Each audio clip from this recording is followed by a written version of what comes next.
All right, we are now recording. Welcome everyone. This is Rama Kudemi from the U.S. Campaign to End the Israeli Occupation. We're very happy for you all to join us today as we celebrate the 10-year anniversary of the BDS call, the call for boycott and divestment and sanctions from Palestinian civil society, which was issued in 2005, calling for people of conscience all across the world to take action to hold Israel and companies complicit in its occupation, in its apartheid, in its ethnic cleansing accountable until Israel itself abides by international law and Palestinian rights. And so today we're hoping to kind of reflect on the past 10 years, reflect on recent BDS victories, as well as think about moving forward. While Thursday marks 10 years of BDS, tomorrow marks the 1-year anniversary of Israel's war in Gaza last summer, which again we saw a lot of devastation, and the more there are victories, it seems to me there's still a lot more work left to be done, and so we wanted this opportunity to really reflect upon what more needs to be done to finally accomplish the Palestinian struggle for freedom, justice, and equality. Our agenda today is going to be each of our speakers is going to speak for about 10 to 12 minutes, and then we're going to have time for question and answers. And like I said, if you chat in your questions, we'll be collecting them and answering them at the end. So thank you for people who have already chatted. We are already getting questions, so that's wonderful. Our speakers today we're going to start with Ingrid Javadat. Ingrid is a founding member of the Palestinian Civil Society Campaign for BDS and who has worked in international advocacy, including with the Bds Resource Center for Palestinian Residency and Refugee Rights and with the Civic Coalition for Palestinian Rights in Jerusalem.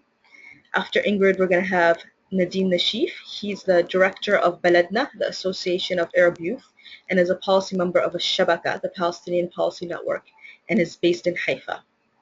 After, we're going to have Alborz Ghanderi, who is a graduate student at the University of California in San Diego and one of the main organizers with the campaign to convince the UAW 2865 to support divestment, which became the first major U.S. labor union to support divestment from Israel by a membership vote. And finally, we're going to have Nidal Bitari, who's the founder of the Palestinian Association of Human Rights in Syria and a journalist from the Yarmouk refugee camp in Damascus. So yeah, I'm going to pass it on to Ingrid to get us started.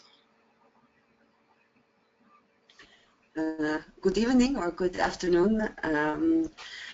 I wanted to use the opportunity today not so much to talk about successes or failures of the past, but more forward looking and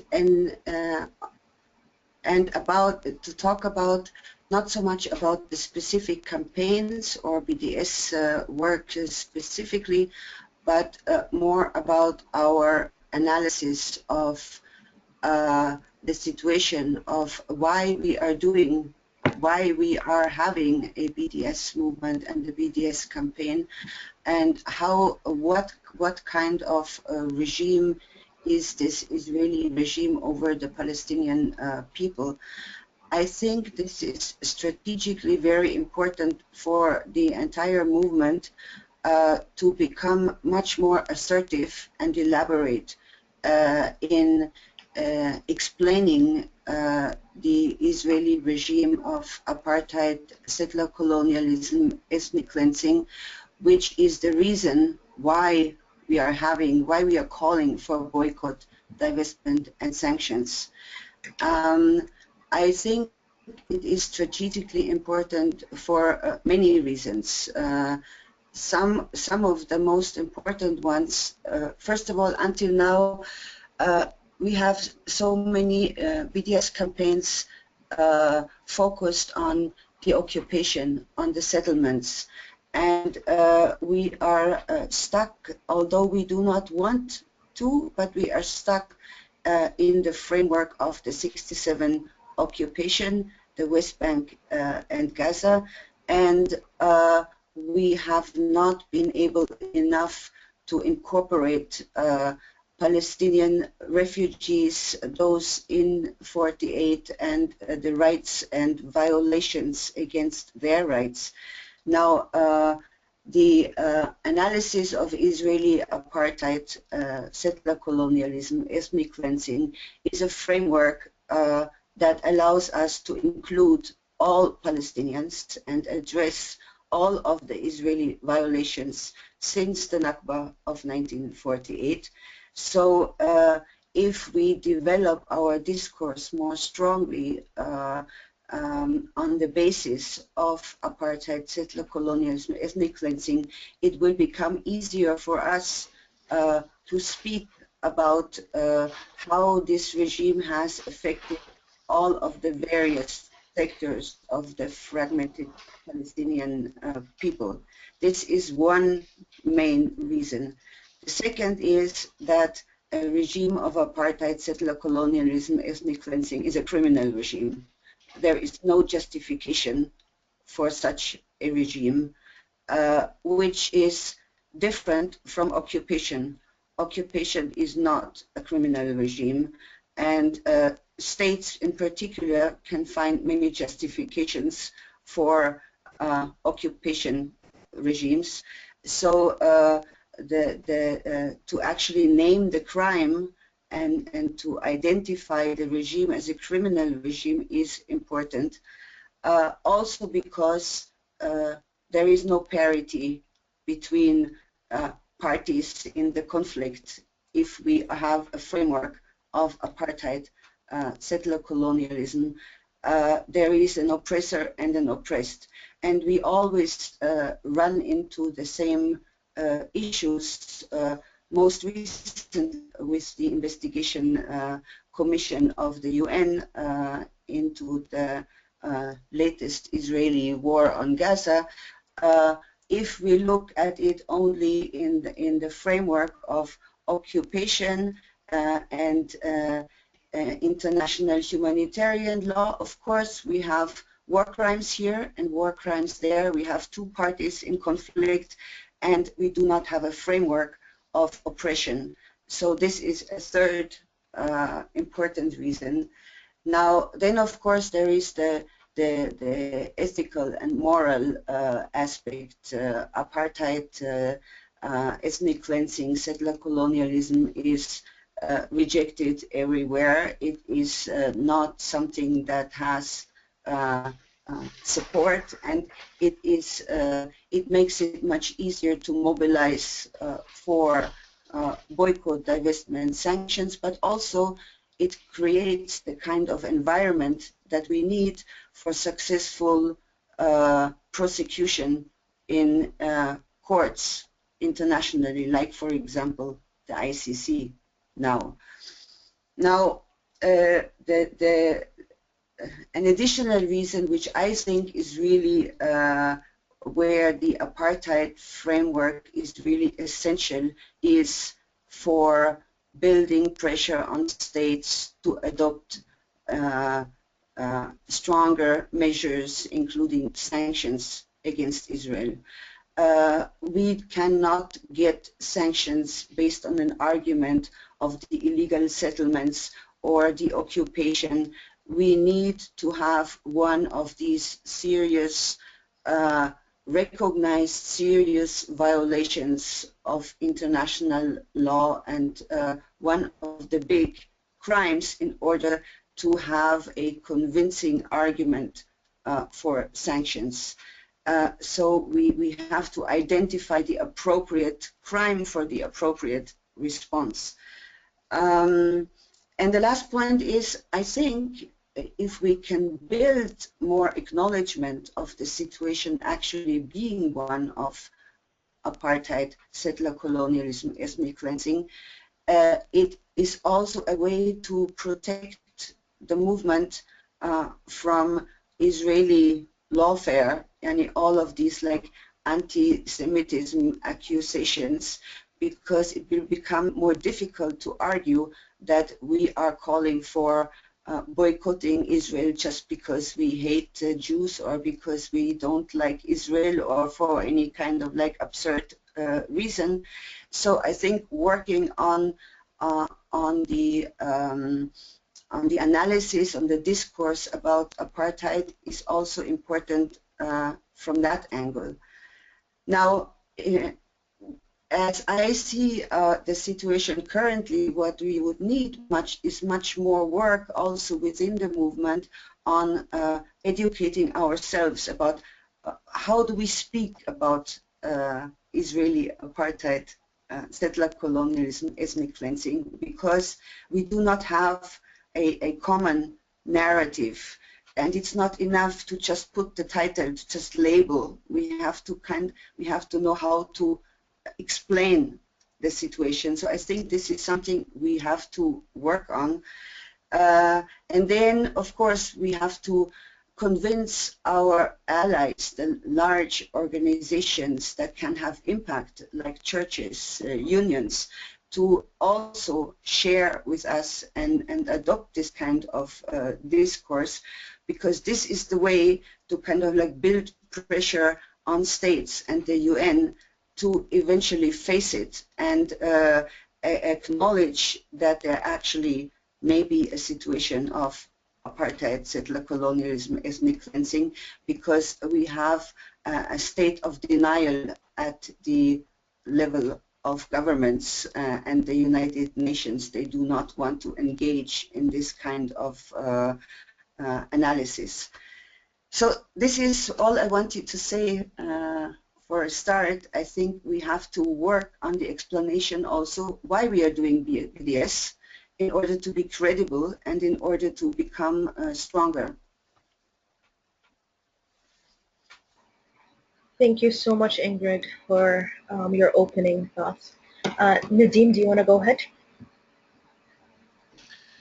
Yes. Hi, everybody. So I will be speaking about the BDS in the context of the Arab Palestinians in 1948 areas, which is basically a much more complicated reality than other regions, and the basic fact that we are living inside the Israeli system, and we are part of this daily system, and it's much more easier if you are living somewhere geographically outside of the system and then to call for BDS rather than you are in part of it. Even if I compare, for example, in the West Bank, then you can call to boycott some products or Israeli products in general, like, for example, milk products, but then you have some kind of alternative.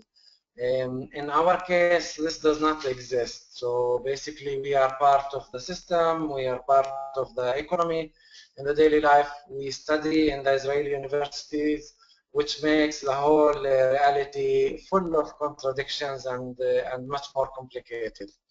But I think maybe to go a little bit back and to speak about the Arab Palestinians in 48 areas, maybe the historical context and the political context, in order also to understand better when we speak about BDS, why it can work or cannot work, the successes and the failures. As you all know, in the areas of 1948, today there are about 1.5 million Arabs, Palestinians who have Israeli citizenship. Living, and these people are mainly like 50% are in the Galilee area, and then the rest are in the Triangle, the center area, and in the Naqab in the south.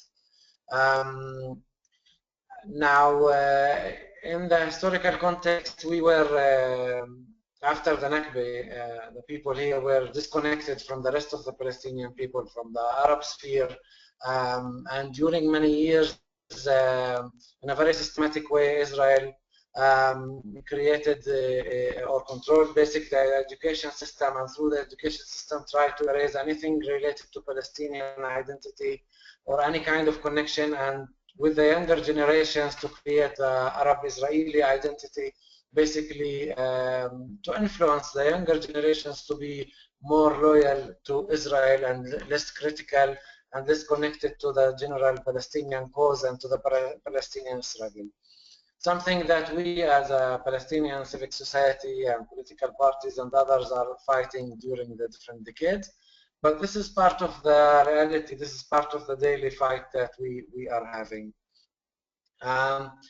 Basically, we are also living under a reality that there is lots of systematic discrimination in all life aspects. So if we speak about health, about infrastructure, about obviously about land, not much left because of very long processes of land confiscation. So all of this is also part of the reality, but there are lots of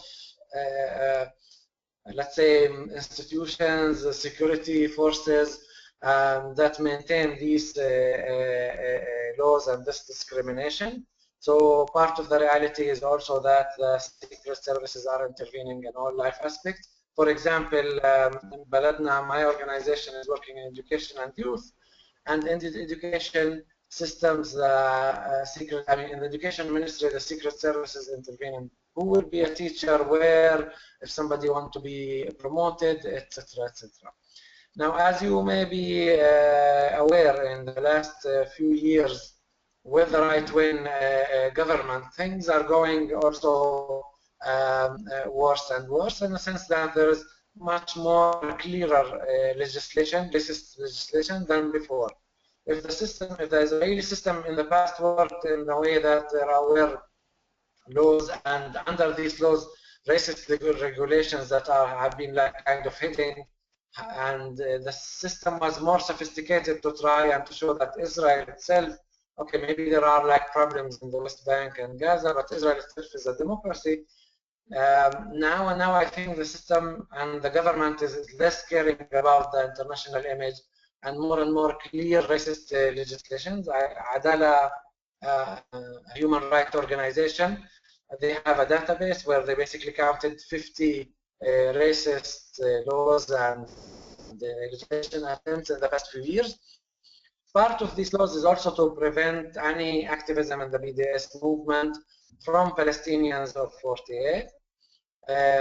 So they started with a law as a very draconic law that basically saying, without proving that you cause damage to anybody, just for calling for BDS, you would be I mean, settlers can sue you and you will have to compensate them in a huge amounts of money.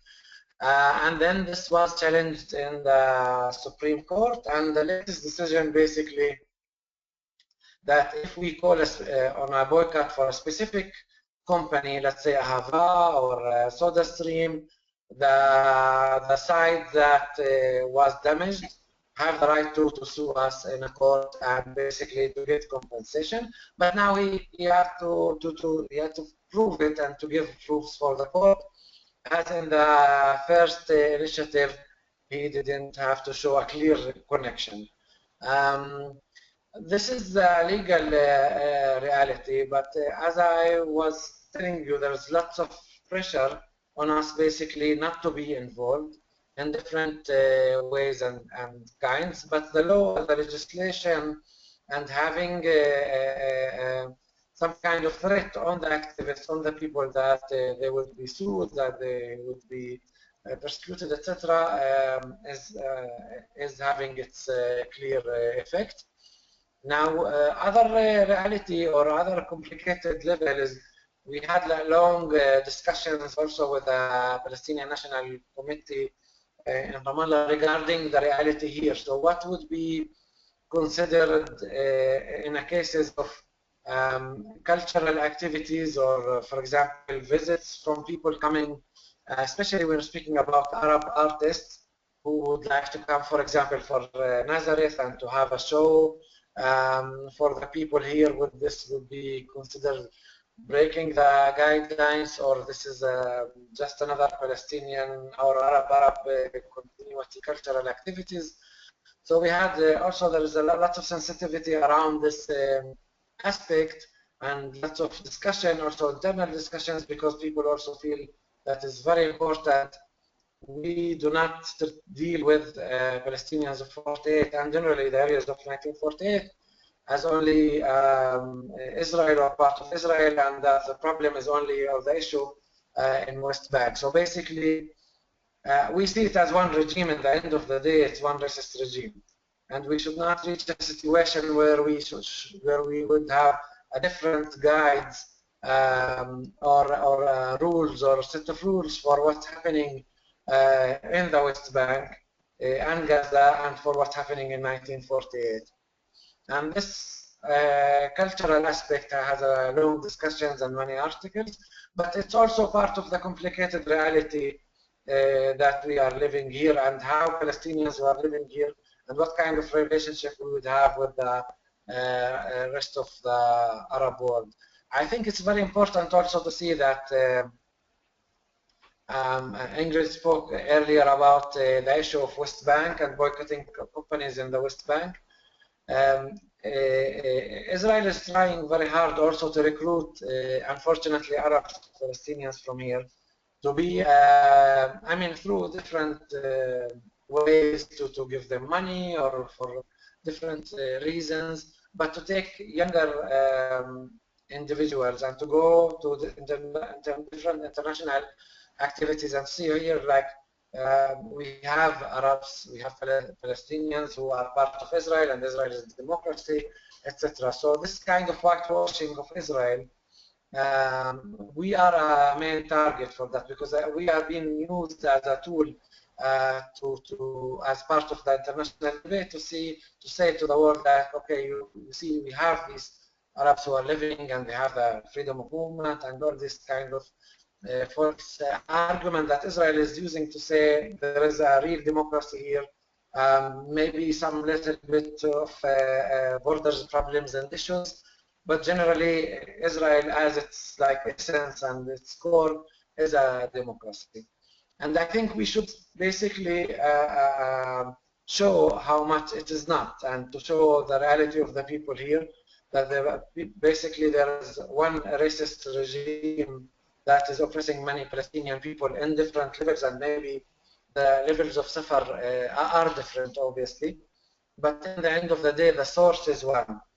And it's important to show this in the different campaigns, in the BDS and any other activism that we would be part of it.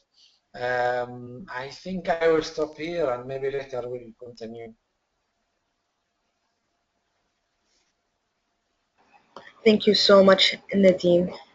Albers, you can please join the. Yeah, first of all, thank you so much for having me, and I'm really excited to be a part of this panel with Ingrid, Nadim, and Nidal, and all of the amazing movement work that all of you and other people in this struggle and its allies have been doing. So I'm a member of UAW 2865, which is a labor union that represents over 13,000 teaching assistants, tutors, graders, and other types of academic workers at the University of California, which is a 10-campus university all across California. And our campaign to support the boycott, divestment, sanctions movement in solidarity with Palestinian self-determination began last summer during the massacre in Gaza, the latest massacre in Gaza. And it was a really, I'm sure everyone remembers the emotional time that it was, that really started galvanizing more and more people to respond and take a position on Palestine and on the Palestinian struggle. And so we began organizing around first writing a letter to declare our position, the leadership's position on this issue. And that was really in response actually to a call that was put out by a coalition of labor organizations in Palestine. And that coalition, I believe it was at least 12 different unions, Palestinian labor unions. It included actually the Palestinian University Teachers Association, which of course we recognized as our counterpart in terms of our work as academic laborers and educational workers. And so there was a number of rank and file members of the union that brought that call to our attention, that call from these labor unions in Palestine, calling on various labor organizations across the world to implement boycott, divestment, and sanctions, call on their international unions, the international bodies that those unions were a part of, to implement divestment from companies that were profiting from occupation, apartheid, and colonization in Palestine. And so we responded to that call, and initially there was also a lot of other types of activity in the labor movement, or in, I guess, labor organizations in the U.S. at that time last summer as well, that was showing sort of more support and more joint struggle with Palestinians than we've really seen in the context of labor unions in the U.S. before. If we think about sort of, the position of labor, of sort of more general labor movement on Palestine in the U.S., it's been very conservative. It's been very, supportive of the Zionist position. And last summer, we were really starting to see cracks in that hegemony that conservative, right-wing, Zionist-supported labor organizers were having. And there were several examples, not only our campaign, but there was also another campaign called Labor for Palestine, which consisted of various different activists, labor organizers in the U.S. That signed on to a very strong statement condemning the attack in Gaza, but also the larger history of dispossession in Palestine going back until 1948.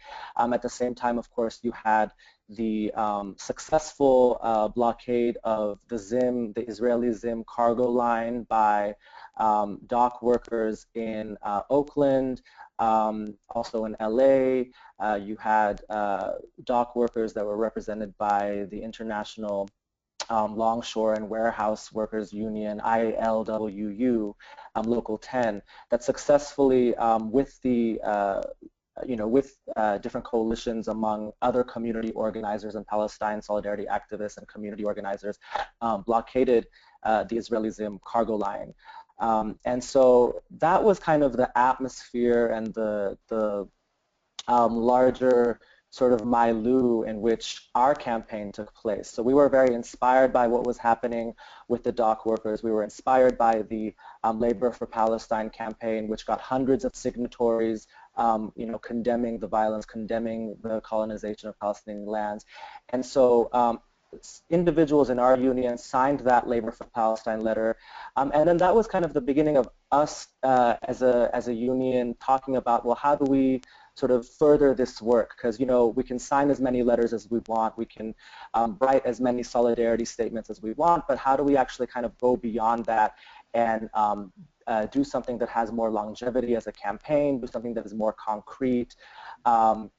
And so that was when rank and file members in our union, including Palestinian members, brought to our attention, well, how about we put this to a membership vote? So that initial open letter that the leadership of UAW 2865 wrote, and the leadership is in the form of a body named the Joint Council, which is made up of 83 elected officers across the 10 campuses of the University of California. The first step we took was to publish a letter and to have the entire Joint Council endorse it, and it was overwhelmingly voted upon by those 83 members to endorse this open letter. And it's very interesting, all of the things that Ingrid and Nadim mentioned about asserting a more sort of expansive and stronger language that goes just beyond a critique of the occupation, but actually places boycott, divestment, and sanctions as a strategy within a larger continuum of Palestinian history, going back to 1948, going back to the dispossession of Palestinians, not just accounting for the experience of Palestinians in the 67, in Gaza and the West Bank, but accounting for Palestinian refugees, accounting for Palestinians inside Israel that face over 50 discriminatory laws, systemically discriminatory laws, and also those in exile transnationally. So that first initial open letter that we wrote really actually served as a sort of very educational document and informational document for our members that placed our position in this larger history of Palestinian struggle. It framed the context of Zionism as a racist project. It framed the context of settler colonialism. And, this was actually, there was a debate among, those of us who were pro-BDS, there was a debate as to how strong our language should be. There were some that said if we, do have this kind of strong assertive framing of settler colonialism and apartheid, it might, be counterproductive, it might backfire. And so we actually debated this among ourselves, and we ended up, going with that framing, going with that stronger framing. And from that moment, this was July 29th that we actually posted our open letter and published the open letter. It set the tone for the rest of the campaign. So we published the open letter as the Joint Council, the leadership of the union, on July 29th. And then the vote for the membership to vote to support or reject the union joining, the union participating in BDS was on December 4th. So between July 29th and December 4th of last year, the members of the Bds Caucus, which was the group of rank and file members and leaders inside of the union that was pursuing this campaign, they had about 4 months to go on a massive sort of educational campaign, having different forums, having debates on all of the campuses, doing different types of leafleting and flyering to really talk to members and kind of stress the importance of this type of anti-racist and anti-colonial solidarity that was a hallmark, that many argue is a hallmark of a strong labor organizing. So, we didn't know what was going to happen. We didn't know if the members were going to vote overwhelmingly no. We didn't know, what position a lot of our members had on this. But I think there were several in the campaign that really made a really good argument that we needed to take that risk, that something needed to be done, and that whether or not the larger public or the members were ready, that this discussion was something that at least had to be had in our meetings and on our campuses. So it ended up that because of that, there was also a lot of backlash, of course, as one would imagine, from various Zionist organizations. There was an opposition group within the union that formed called Informed Grads that was trying to first campaign to get the vote canceled and not have the vote at all, and then when that wasn't going to happen, vigorously campaigning for a no vote. So December 4th came along, and all of the educational work that we had done and the tone that we had set in our original open letter, did actually have an impact. People overwhelmingly voted yes. So there were 2,000, there's about 2,200 members that voted, and of those members, 65% voted to, one, call on our employer, the University of California, to divest from companies profiting off of the occupation of Palestine. Two, calling on the UAW International, which is the international body that oversees the various smaller branches and locals of the union, calling on them to divest pension investments from those same companies. And then three, calling also on the US government to end aid to Israel.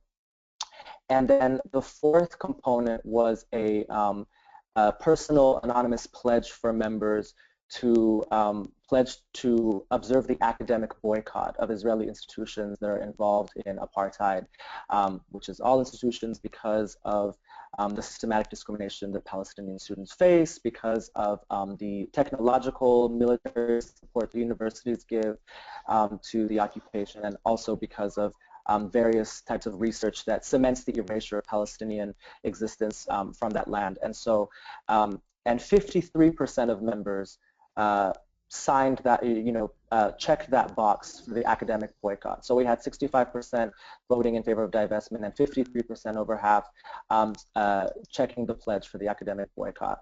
And, so this was a really time of, that we had accomplished this was very sort of exciting for many of us because it was the first major labor union to do something like this, to have a membership vote on this issue. You know, in 2010, the I forget the name of the labor union, but they're a very radical labor union that did sort of take a position on this. But the UAW 2865 was a mainstream labor union that was the first of its kind to have a membership vote that targeted boycott, divestment, and sanctions. So it wasn't just one of the three, but it was all of those combined together. And so then after that vote was when the real work began, right, of actually concretizing that action. So since December 4th up until now, and the work continues, we have been communicating, we've been in constant communication with students across the University of California, with the student organizations, Students for Justice in Palestine, allying with them to target the UC regions, to target the University of California leadership, to actually you know, respect these resolutions and to take out their investments from companies that do business with Israel. And we've also been in contact with various allies in other labor unions and other organizations. So there are a number of labor unions in various universities across you know, the U.S. that have academic worker unions, you know, mostly graduate student academic worker unions like us. There is, you know, University of Washington, there is New York University, there's many where we do have allies who we would like to see them also talk about this and take this up and perhaps have this be something that expands and continues this trend that we saw last summer with the labor movement more broadly. You know, this sort of serving, you know, with the labor movement more broadly, taking a stance on the side of justice. So since then, we've sort of had a three-pronged approach. The first consisting of allying with student organizers to target the UC regions. The second, allying with other rank-and-file labor organizers and other labor unions to get similar membership votes and resolutions passed. And the third has been sort of, you know, one way to think about it is trying to manage the backlash that has come and continues to come after the vote. There is a lot of, you know, there are people that are still trying to actually get our vote delegitimized. They're trying to go to the international union to have them, you know, delegitimize the vote. That, you know, basically kind of casting, you know, the credibility of the vote into, you know, into doubt. So our work still continues, and I think, you know, it was really interesting. I think Lubna Khatami, who is one of the organizers in the Palestinian youth movement, she wrote a really, really interesting analysis of. She was one of the members who was part of this campaign in our union, and she wrote an interesting analysis on BRICUPS, which is the British Committee for Universities for Palestine. It's called University of California Student Workers Achieved Landslide BDS Vote as the First Labor Union in the USA, a report from the USA. And she really talks about how this was sort of the first time that such, you know, framing of settler colonialism and colonization was set from the very get-go of the campaign, and that, you know, that the fact that it targeted the ballot itself targeted boycott, divestment from companies, and sanctions, ending aid to Israel from the U.S. government, and the academic boycott. You know, capturing all of that in one action was really kind of going beyond, and sort of a radicalizing force, and going beyond, you know, a lot of the important work that has already happened, but even pushing it further. So. Yeah, I think you know, those are some of the things I wanted to mention about that. And again, the work has been difficult, and this is sort of the last thing I'll say. You know, concretizing these actions takes work. It's not always, you know, you can pass a resolution and things don't happen overnight. So that's sort of the difficulties that we've been having, and we hope to continue working on it in a concrete way. And I think that's one of the things that is still ongoing. So.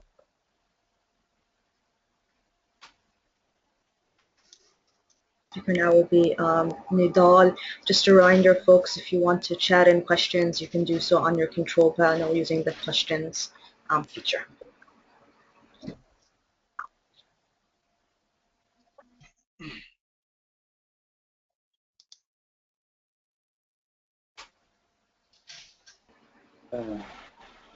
Hello, can you now? Yeah, we can hear you, Nidal.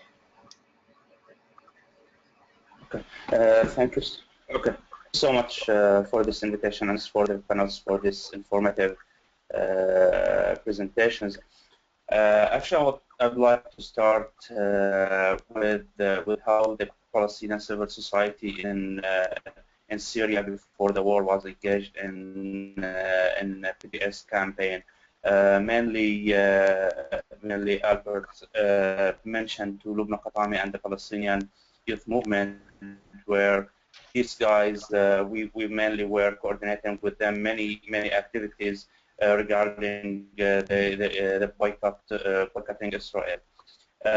Actually, the boycott and BDS movement was one of our main interested in as Palestinian civil society in Syria before the war, and we participated many times in many conferences, mainly in Europe, in France and Spain, between 2008, 2007 and 2008, and then in 2010.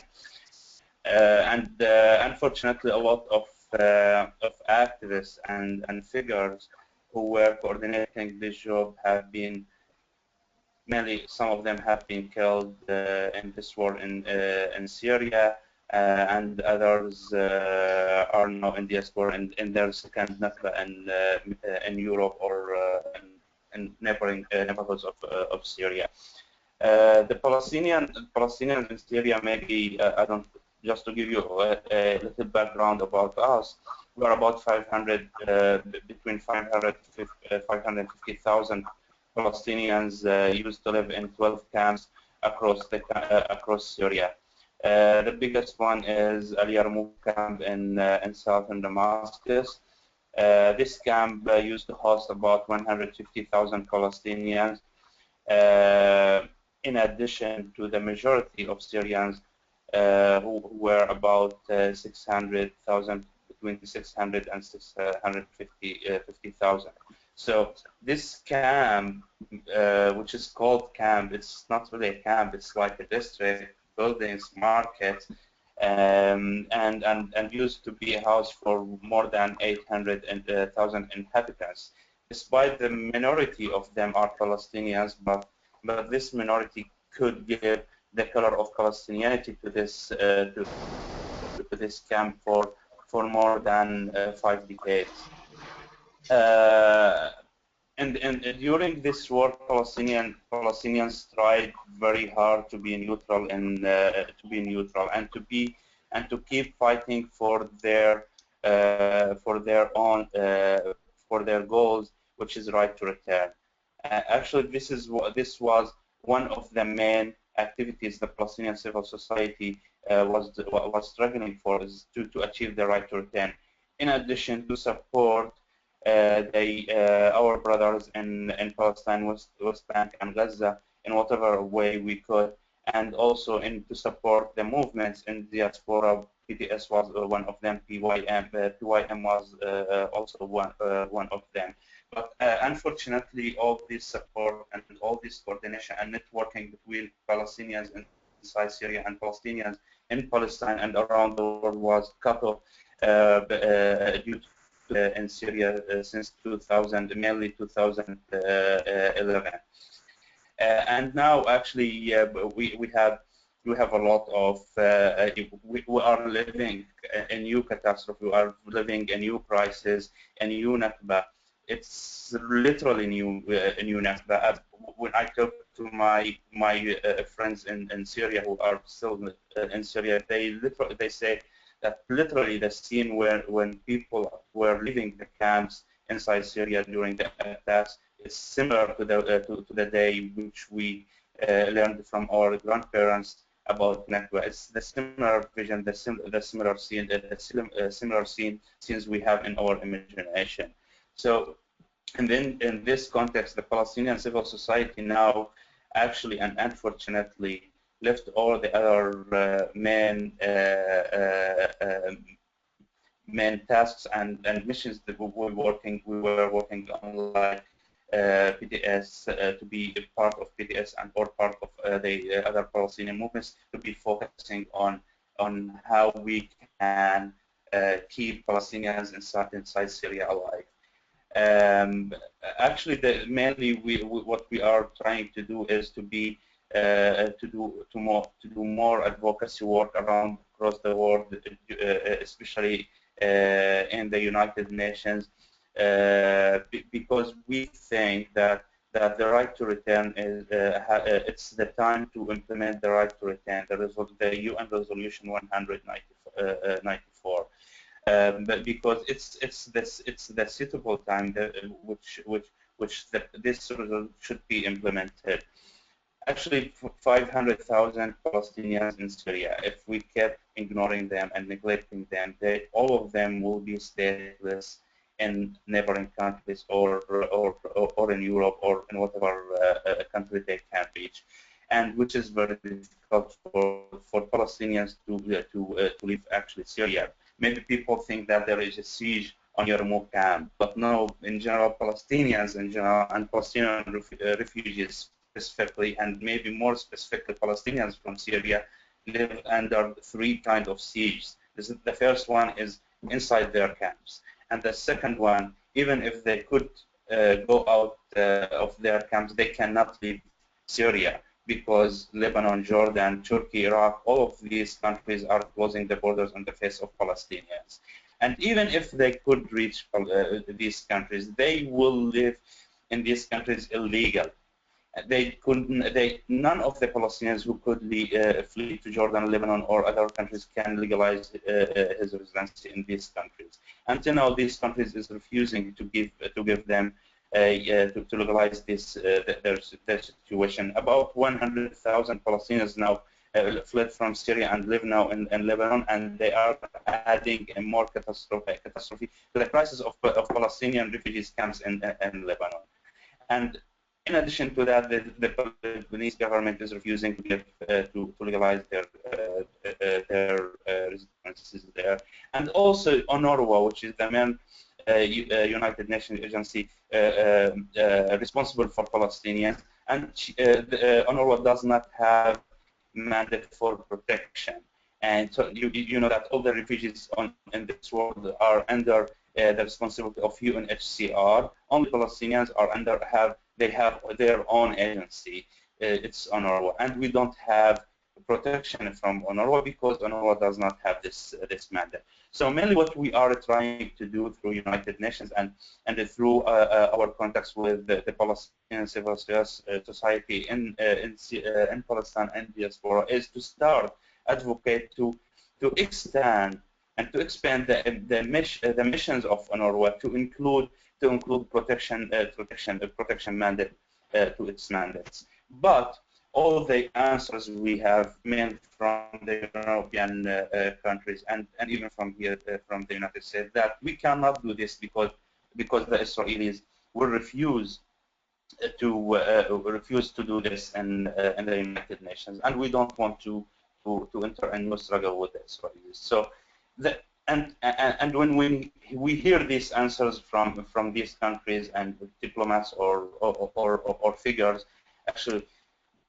we say that the main reason that we are now refugees is because there is Israel, which kicked out our grandparents from Palestine. And we are, since 67 years, refugees until now because Israel is refusing to implement the UN Resolution 194.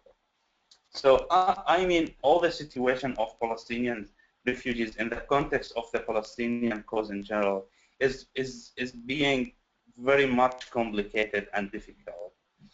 I know that as the refugees, we have the experience from Lebanon and Iraq and Libya and Kuwait and etc. But in Syria it's difficult. It's more difficult because the numbers of refugees, Palestinian refugees in Syria are high. They are 550,000 Palestinian. In Iraq they were 20,000 but despite that there were 20,000 until now. By the way, from 2003 until now, there is camps for Palestinian refugees from Iraq on the borders between Iraq and Syria, and they are not allowed to enter Syria and not allowed to go back to Iraq, and they don't have any resettlement solution because they are not in this process. So I mean, I wanted to focus more about the Palestinian civil society work on the BDS issue, but actually this is our main problem and crisis now, and I want and I would like to participate in these panels to let people know what is going on, not only what Israel is doing, not only with the Palestinians inside Palestine, but also how Israel until now is refusing the right to return of Palestinians. And actually, I'm one of Palestinians who has this passport. Actually, it's Palestinian Authority passport, and I use this passport to come to the U.S. and then to Japan, and I have a lot of visas. But it's silly that this passport, which was issued by the Palestinian Authority, does not allow me to go back to Palestine. Israelis refused to allow me to use my passport, my Palestinian passport, which was issued by the Palestinian Authority to go back to enter Palestine. I'm not saying I want to go back to Nazareth, where I am from. They are not allowing me to go back to West Bank or to Gaza. Actually, all these the situation of all Palestinians in general, Palestinian inside Palestine and outside Palestine is getting worse. But since 2005, or between 2005 and 2008, since like the Palestinian civil society movements started to talk more to the world here in the U.S., in Europe, we felt like there is something looming.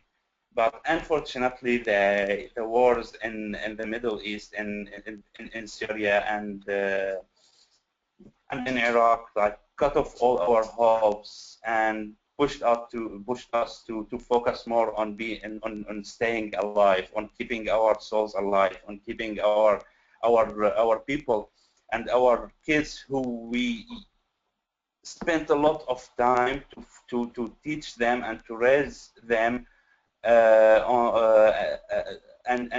how to achieve their right to return, and how to struggle to go back to Palestine. Actually, all of this was stopped because these guys who for many years we were focusing on and raising them, actually a lot of them were killed, and a lot of them are arrested by either way by the Syrian authorities or by the Syrian oppositions. I don't know if you see behind me. Actually, this picture is for 5 people. This one, his name is Khaled Bakrawi. Khaled Bakrawi, I remember in 2010 maybe, he traveled to Belgium to participate in a conference for Palestinian civil society.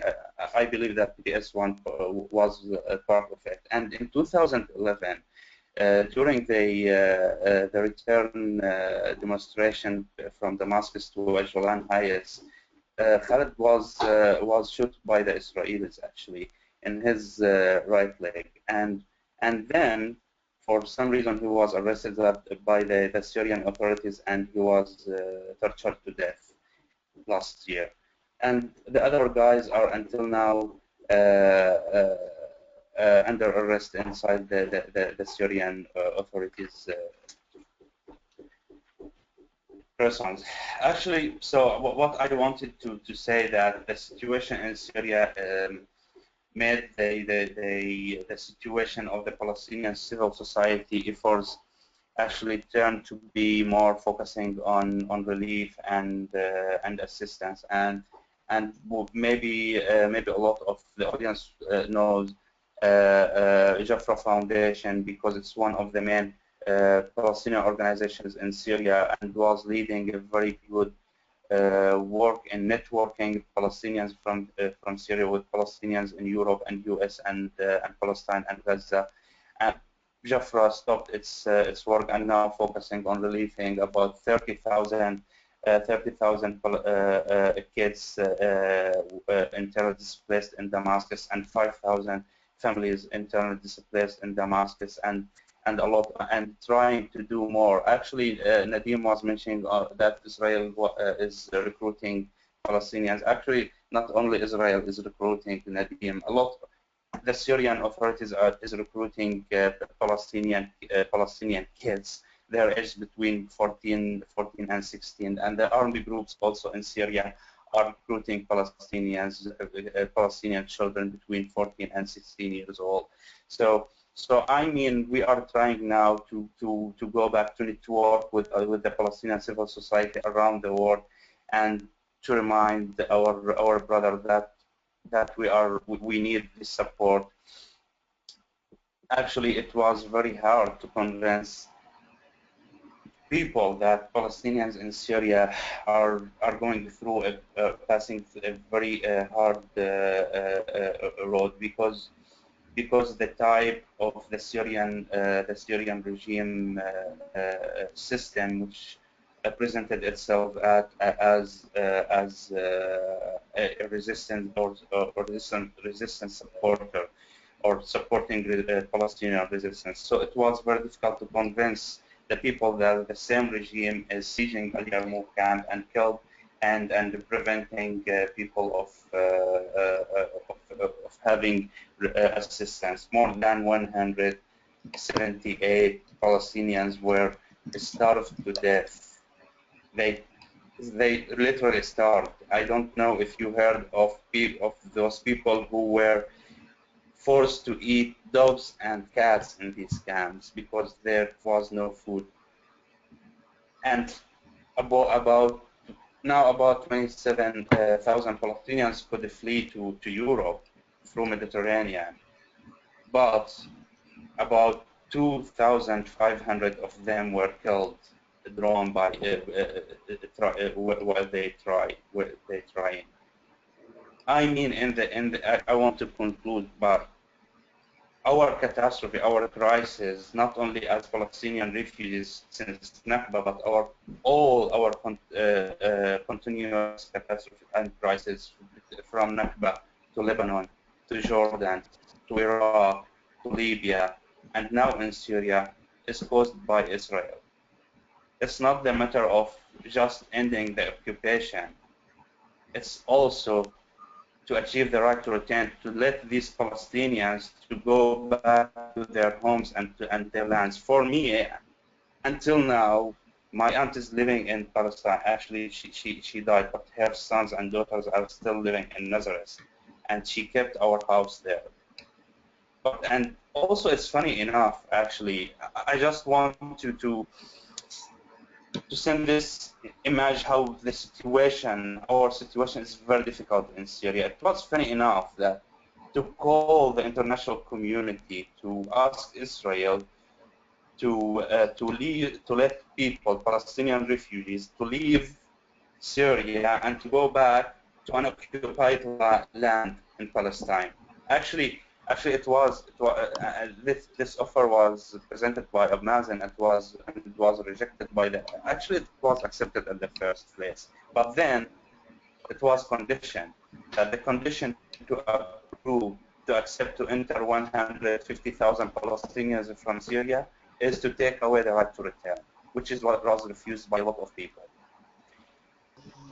Actually, I don't want to extend more in this, but I just wanted to participate in our share as Palestinian refugees.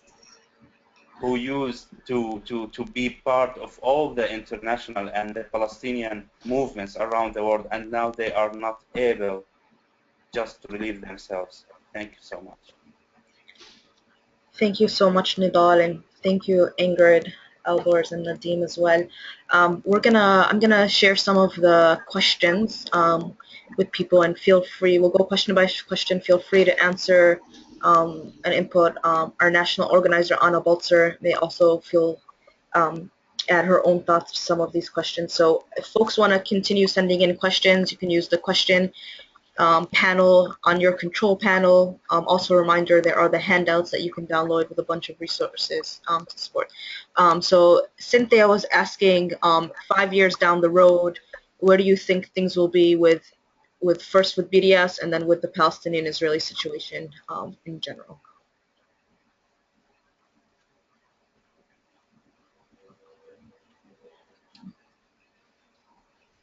The question was not really clear. If you can repeat again. So she was asking, just 5 years down the road, where you think things will be with BDS, and then more generally with the Palestinian-Israeli situation.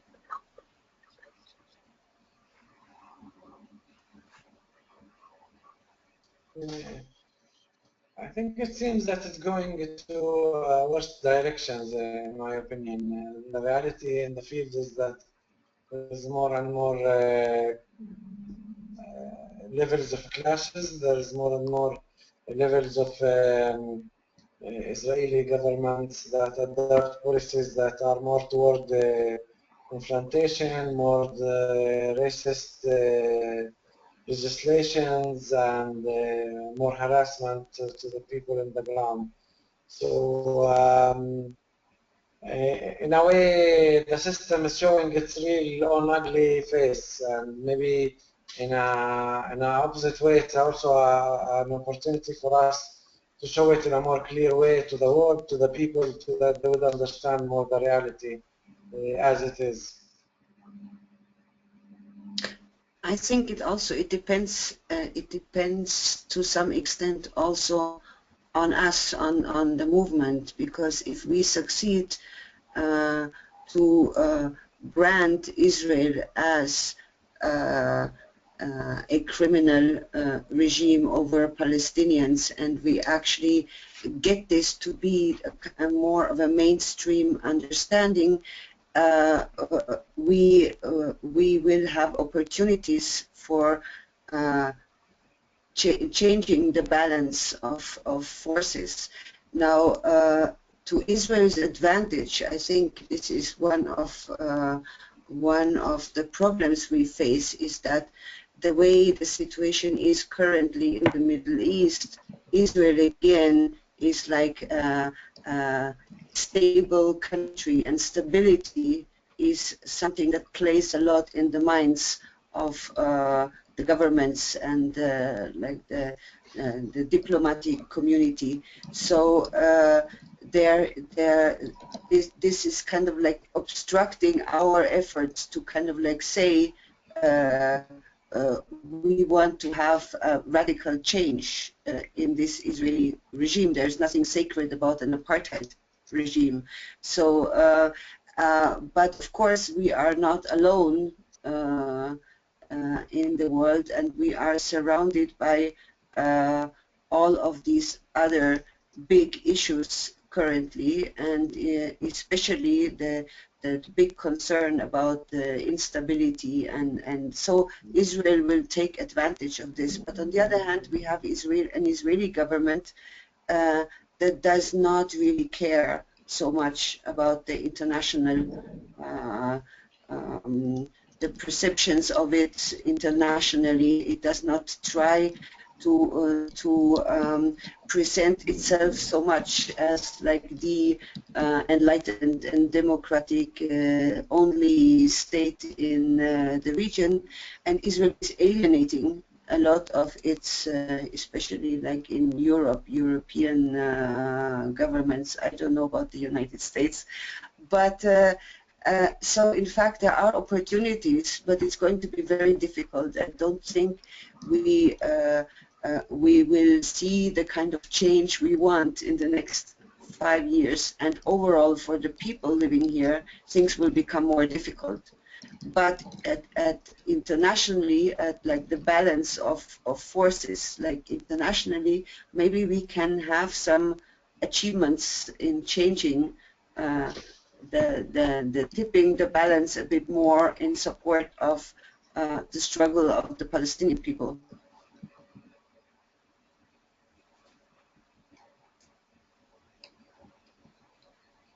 Okay, and next question, Ingrid, this is for you. You mentioned that we do not have a common narrative. Can you elaborate a little bit more on that and give specific examples and why you think this narrative does not exist? Yes, for example, I think we put out statements, we speak, and we call Israel a regime of apartheid, settler colonialism, ethnic cleansing. But then when we are asked, when for example, when we speak about Gaza 1 year ago, Israel's attack on Gaza, how would we tell this? How would we make this part of a narrative of Israeli apartheid over the Palestinian people? Or how would we tell the story of apartheid? Except because usually when people think of apartheid, they say discrimination. Now, apartheid is not the same as racial discrimination. In every state, almost every society, we have some form of racial discrimination, and although it is prohibited, it is nothing that will move anyone to. So no, apartheid is much more than racial discrimination. But then I mean specific incidents. For example, we talk about the settlements. We talk about forced displacement of Palestinians today and in the past. But we have bits and pieces of story, but we don't really have a way to tell, like in 5 minutes, what do we mean when we say Israel is an apartheid state? And not just the discriminatory laws, because this is very basic. Okay, that's one element of an apartheid regime. But what are the crimes? What are the cruel, the inhuman acts that we would say this is what Israel has been doing to Palestinians for the past almost 70 years?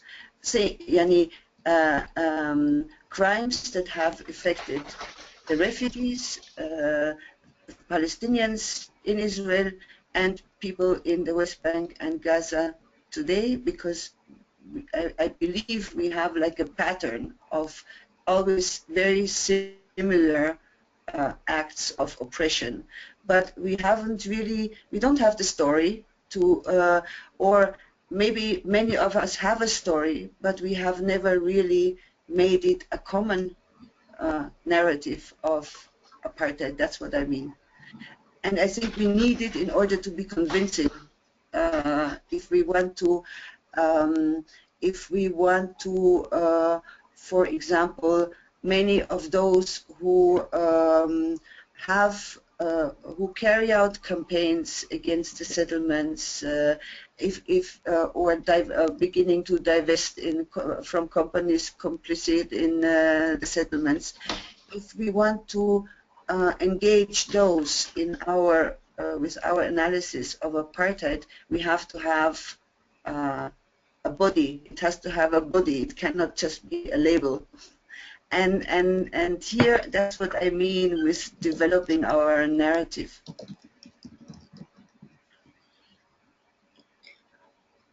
Thank you, Ingrid. Does anyone else have anything to add for that question?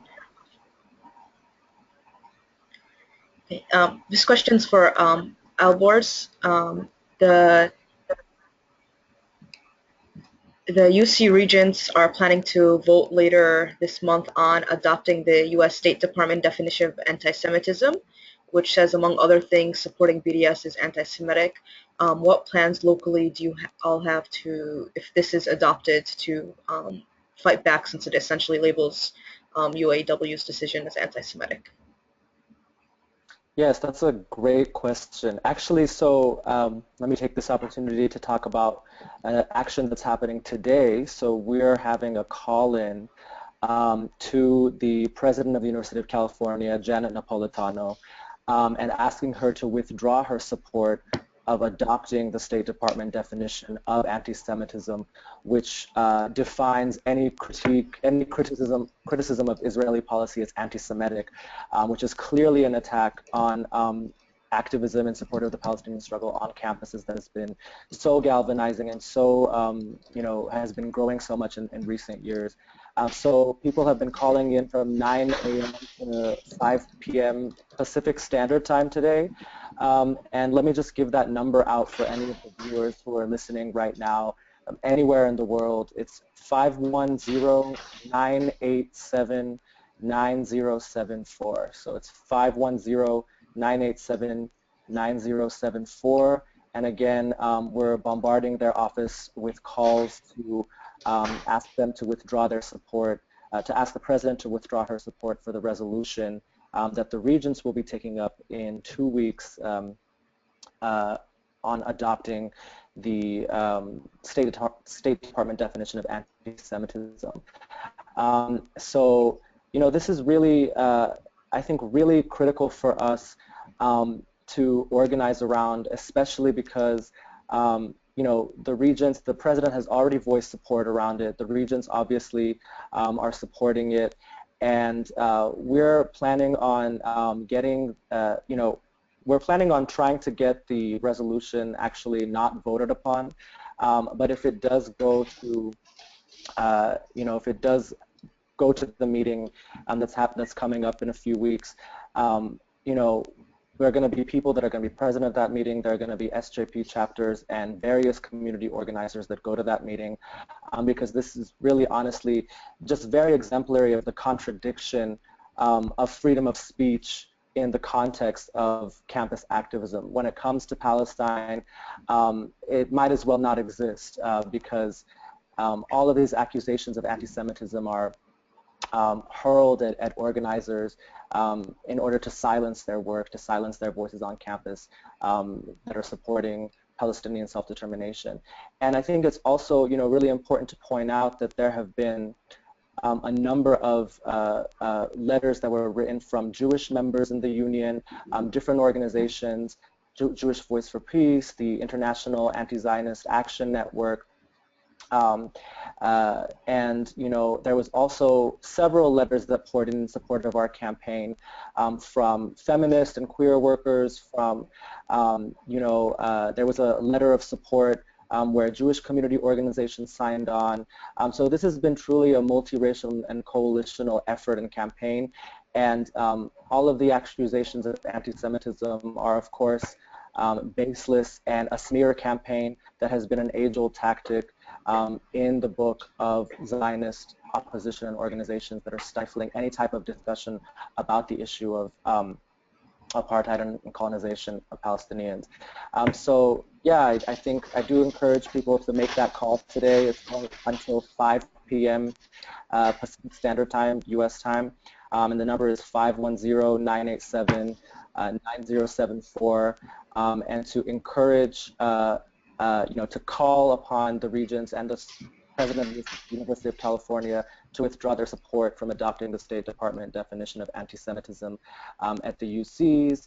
And you can, of course, include that the definition conflates reasoned First Amendment protected criticisms of policies of the Israeli government with anti-Semitism and hinders academic freedom. This conflation would only legitimize the Islamophobic and anti-Arab attacks faced by Palestinian students and their supporters. Furthermore, confusing the term anti-Semitism only makes it harder to address real acts of hatred against Jews. Please do call in if you have the chance, and get this resolution off the table of the UC regents. Thank you, Albors. We have time for a couple more questions, so if people want to keep chatting in. I have a few people asking about recent efforts, specifically in the United States, to shut down BDS activism. So part of it is what Albors just talked about, was this using idea of anti-Semitism to shut down discussion. But also we've seen Sheldon Adelson recently held a big anti-BDS summit with a lot of very rich people to fight BDS on campus. We know Obama just recently signed as part of the trade bills. There was language in there that made it seem that makes it now law, part of U.S. policy that they will be, as part of U.S. trade policy, that they will be fighting BDS. And then, of course, yesterday Hillary Clinton put out a letter that she sent to Haim Saban that she wants to fight BDS. That will be one of her top priorities, and she's asking him for support on that. So I wanted to see if folks had any reactions to this kind of this growing anti-BDS efforts that we're seeing in the United States.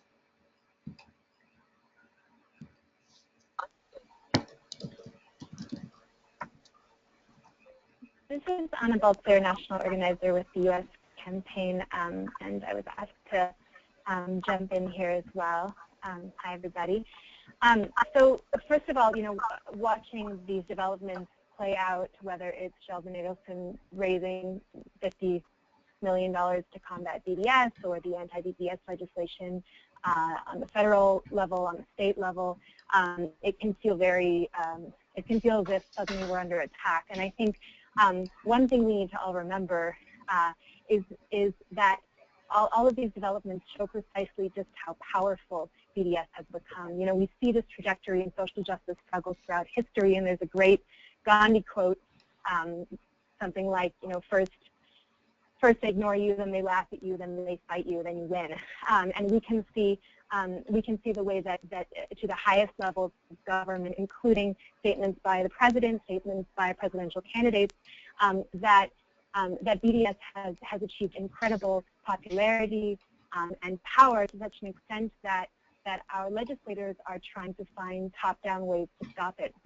And it's very telling the way that these top-down ways have been sort of very secretive, sort of snuck in, precisely because we see that our leaders know that they cannot win the court in the court of public opinion, that they have to do things secretly, not transparently, because BDS and Palestinian rights have gained so much support. And so I think as we encounter more and more attempts to stop BDS and more backlash, we should always remember that this shows just how effective we have become, and that this is them responding to us and not the opposite. I think the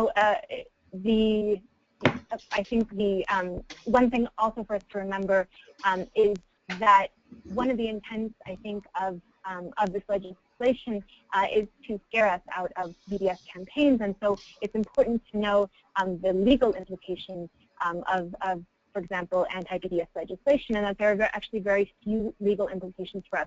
So we should sort of not allow this to have a chilling effect on our efforts. And in fact, even the State Department sort of officially sanctioned boycotts of settlements recently. Of course, we saw the letter from Hillary Clinton, a presidential candidate, blasting BDS, and we can sort of predict that BDS may become a kind of a wedge issue, and also a major issue in the upcoming presidential cycle. Would that it does become those things, because we will be able to see BDS mainstreaming really in this country as it already has to a large extent.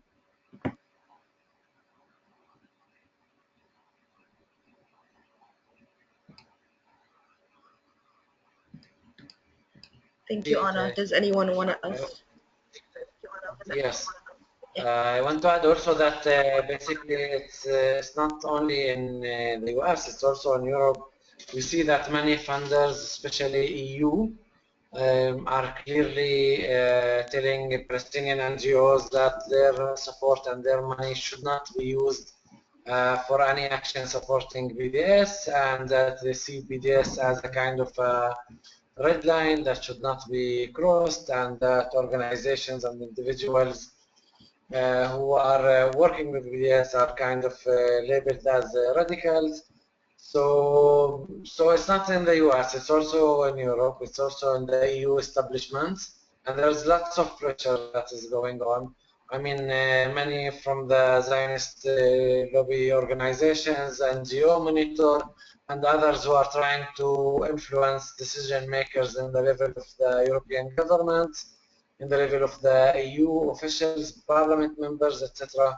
So it's a real campaign. I mean, we shouldn't be like kind of scared or retreat, but we should be also aware that it's a very strong campaign, and it's I mean, it's full of money. We're speaking about the Israeli government allocating about 100 million shekels. Others like Sheldon Adelson and other multi-millionaires who are putting like huge amounts of money to fight back. So we should at least be aware that there are very strong efforts that are being done there, and to be prepared how to deal with that.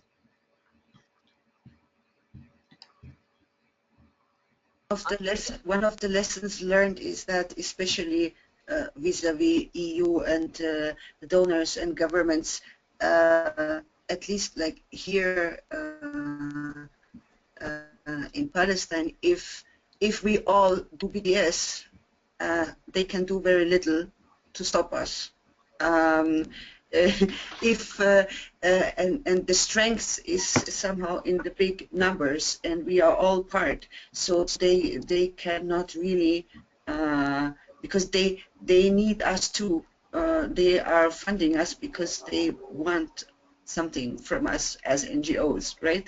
So if we don't buy into it and we all do BDS, they will have to put up with it. I totally agree.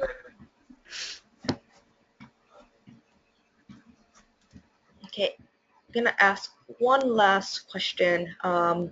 Someone had asked a question about a specific campaign, the SodaStream campaign, and whether or not it is considered a settlement company anymore. And so just wanted to post it up there, I think.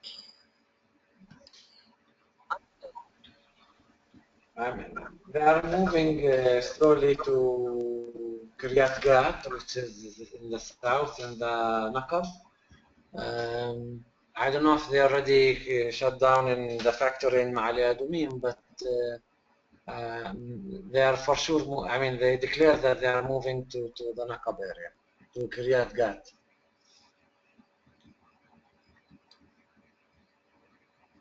I think it's a good example, the SodaStream campaign, exactly to like look at some of these issues that we need to resolve, because so far in the past, the SodaStream campaign was very much, the argument was we are boycotting SodaStream because it is producing, it has the factory in this illegal settlement in the occupied West Bank.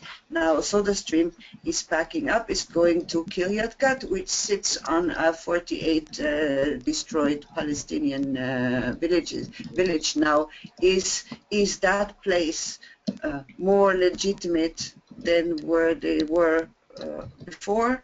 Now, and it's very difficult to make the argument in retrospect, like we started as a settlement campaign, and now they are moving and we are saying, yes, but wait, they are going to Kiryat Gat, but there is also a problem there. They are used, it is on confiscated Palestinian land, it is, and so on.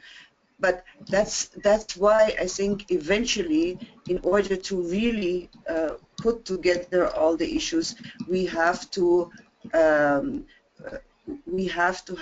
BDS campaigns, because there is apartheid and settler colonialism, and it is one regime. It does not. So we don't have to say, here is the settlement, and this is why we boycott this particular company, and when it moves somewhere into Israel, and we know it is sitting on confiscated land and on a place that Palestinians were expelled from, suddenly we cannot make the argument because we started the campaign as a settlement campaign. So I think that is some of the issues we have to we have to become smarter in the way we develop the argument, and to have from the beginning the campaigns laid out in a way that they include the entire spectrum of violations, and it does not matter. So if there is a company that goes from a settlement to a 48 destroyed Palestinian village, in both cases the company remains boycottable. But we can do it. It's very difficult to do if it looks like we react, because at first it was a settlement campaign and now we have to change our story because they moved. We shouldn't be in this situation. Thank you so much, Nadim, Nidal, Ingrid, and Albors for joining us. We are out of time, but if anyone, I know there were a few more questions. If anyone has other questions, please feel free to email me at membership@endtheoccupation.org, and we'll get you the answers to all your questions. We will be sending out hopefully the recording, as well as someone had asked if we can send out the handouts. I will definitely make sure to do that. And please, just our final announcement, the U.S. campaign is having our National 14th Annual Conference, Advancing in Mass Movement for Palestine, September 25th through the 27th in Atlanta, where we'll be having more of these kind of discussions around BDS, as well as building connections with other struggles here, and how to continue building this mass movement for Palestinian rights. So please, if you are more interested, you can go visit our website, endtheoccupation.org/conference 2015.